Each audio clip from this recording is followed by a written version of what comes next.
Queridos irmãos e irmãs, celebramos hoje com muita alegria o quarto domingo da Páscoa, o tradicional domingo do Bom Pastor.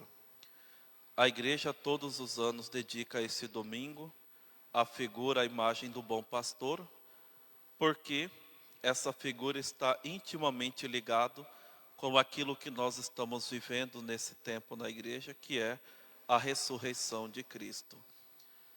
Para vocês terem uma ideia, uma noção, o ano litúrgico está dividido em 3 ciclos, ano A, B e C.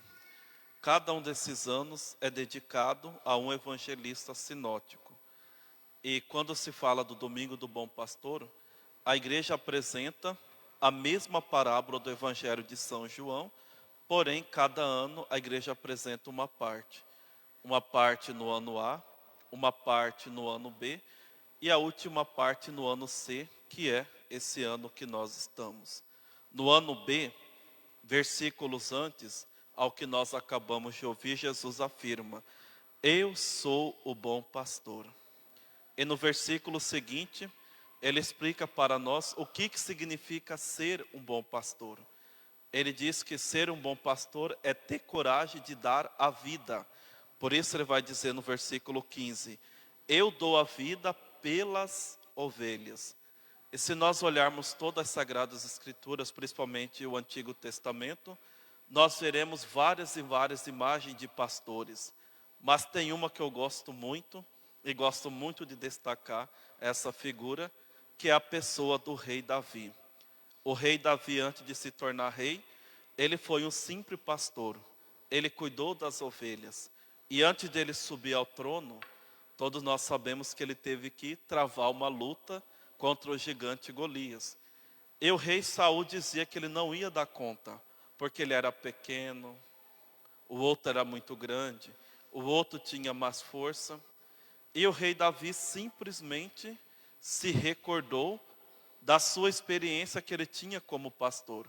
E ele respondeu a Saul dizendo o seguinte: quando vinha um leão ou um urso e tomava um carneiro do rebanho, eu os perseguia e abatia, tirando-lhes a presa da boca. E se eles me atacavam, agarrava-os pela goela e os abatia e os matava.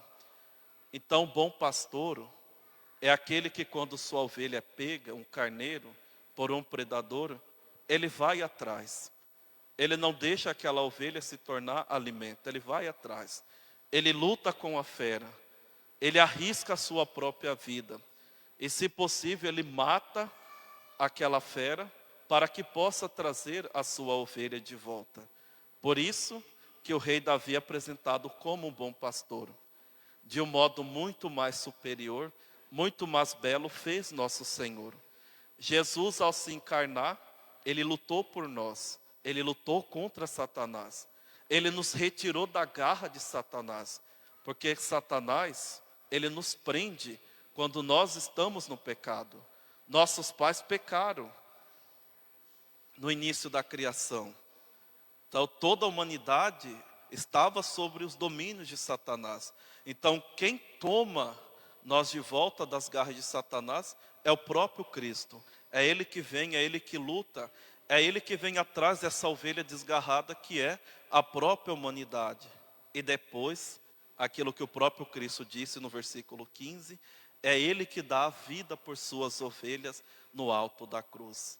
Por isso Jesus é o bom pastor, porque Ele é aquele que dá a vida por nós.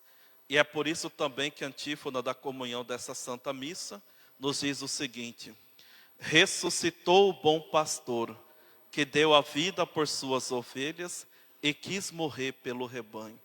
Olha que bonito, ressuscitou o bom pastor, que deu a vida e quis morrer. Para ser um verdadeiro pastor, nós temos que ter coragem. Nós que somos padres, sacerdote, bispo, papa, temos que ter coragem.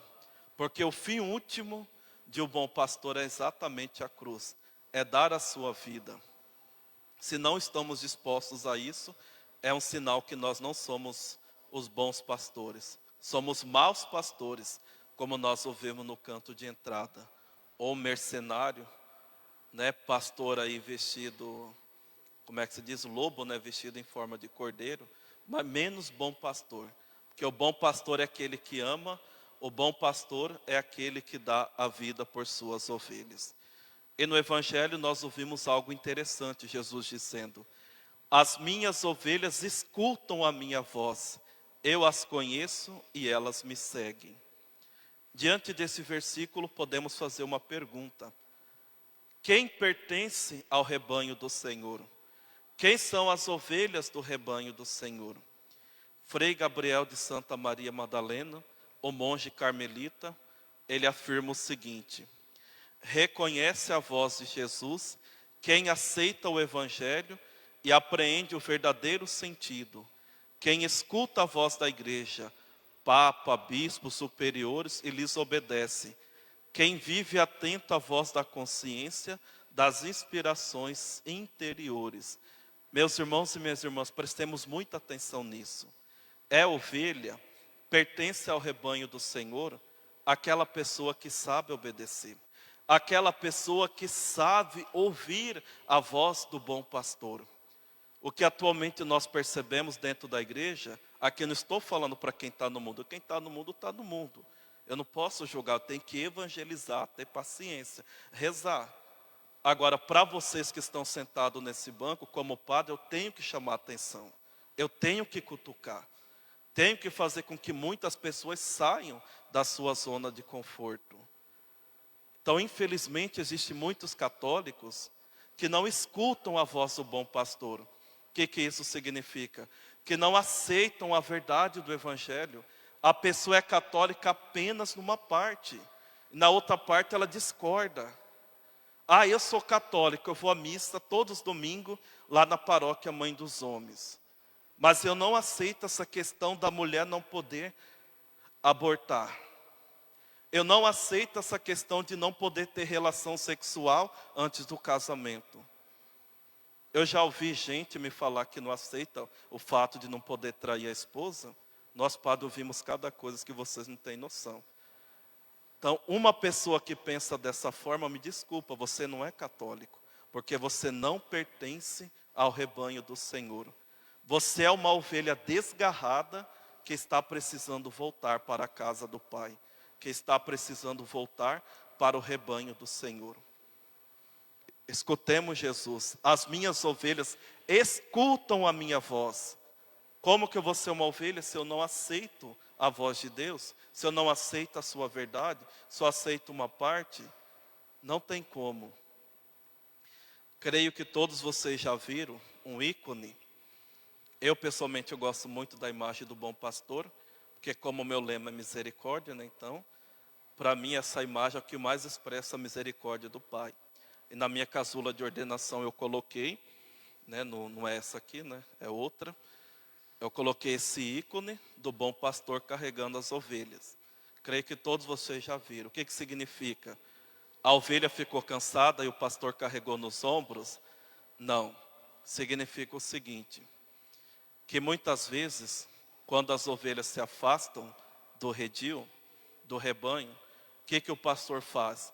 Ele vai atrás, ele pega aquela ovelha e ele toma uma medida trágica, uma medida dolorosa. Ele quebra a pata da ovelha. Olha que maldade, mas não é maldade, é para o bem daquela ovelha. E por que ele faz isso? Para que a ovelha não ande.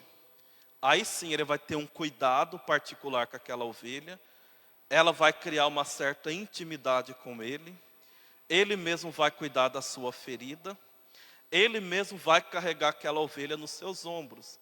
E naquele momento a ovelha vai aprendendo a ter intimidade com o bom pastor. O que vai acontecer? Ela vai acostumando com o timbre da voz do pastor.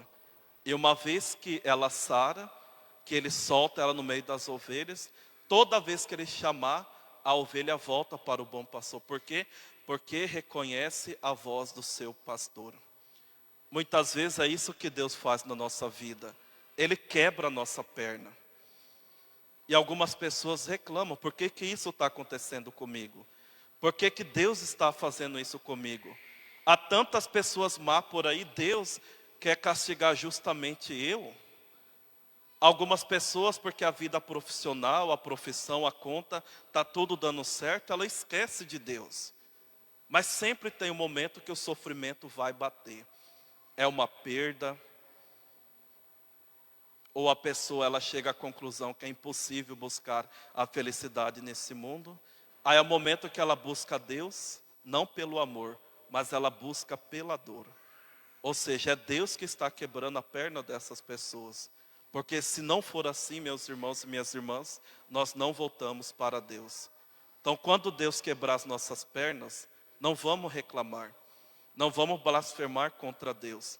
Se Deus fizesse todas as nossas vontades, aquilo que nós julgamos que é bom para nós, coitado de nós, nós estaríamos eternamente condenados. Como diz aquele ditado popular, há males que vêm para o bem. Ou como nos ensinam os padres da igreja, diante de um mal que acontece na nossa vida, Deus, Ele sempre quer tirar um bem muito maior. Depois, podemos perguntar também, qual é o critério para fazer parte do rebanho do Senhor? É exatamente ouvir a sua voz, é o que nós ouvimos na primeira leitura. Paulo e Barnabé saíram para pregar. Eles tinham como missão primeiro pregar aos judeus, mas a pregação não era apenas para o povo de Israel, mas é para toda a pessoa, para todo o gênero humano. E o que aconteceu? Vou ler aqui novamente. Ao verem aquela multidão, os judeus ficaram cheios de inveja e com blasfêmias opunham-se ao que Paulo dizia. Então, com muita coragem, que o bom pastor tem que ter coragem, Paulo e Barnabé declararam: era preciso anunciar a palavra de Deus primeiro a vós, ou seja, aos judeus. Mas como a rejeitais e vos considerais indignos da vida eterna, sabei que vamos dirigir-nos aos pagãos. Ou seja, meus irmãos e minhas irmãs, para pertencermos ao rebanho do Senhor, nós precisamos aceitar a Cristo. Precisamos aceitar o seu evangelho, a sua verdade. Nós precisamos ouvir a sua voz. Caso contrário, nós não pertenceremos ao rebanho do Senhor. E na segunda leitura de hoje, nós também podemos ver para onde é que o Senhor nos conduz. Para onde que Jesus nos conduz? Para o céu. Olha que bonita a visão de São João. Eu, João, vi uma multidão imensa de gente de todas as nações. Estavam de pé diante do trono e do Cordeiro. Trajavam vestes brancas e traziam palmas na mão. Aí continua. Então, um dos anciãos me disse: esses são os que vieram da grande tribulação, lavaram e alvejaram as suas roupas no sangue do Cordeiro. Todos nós somos essas pessoas da grande tribulação, chamados a participarmos do céu.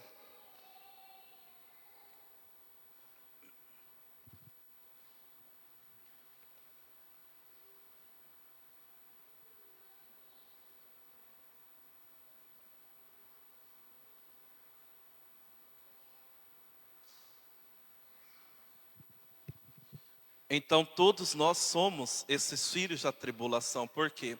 Porque enquanto nós vivermos neste mundo, enquanto nós vivermos nessa terra, a nossa vida será tribulação. E a única coisa que nos conforta, a única coisa que nos traz alegria neste mundo, a única coisa que nos dá esperança é saber que o bom pastor, ele nos guia para o céu, para o eterno e divino rebanho aonde ele se encontra. Como o próprio São João nos disse, né? Lavar e alvejar as suas roupas no sangue do Cordeiro. Que Cordeiro que é esse? É o bom pastor que se faz Cordeiro, que morre, que se entrega por nós. E é este seu sangue que nos salva e nos lava de todos os nossos pecados.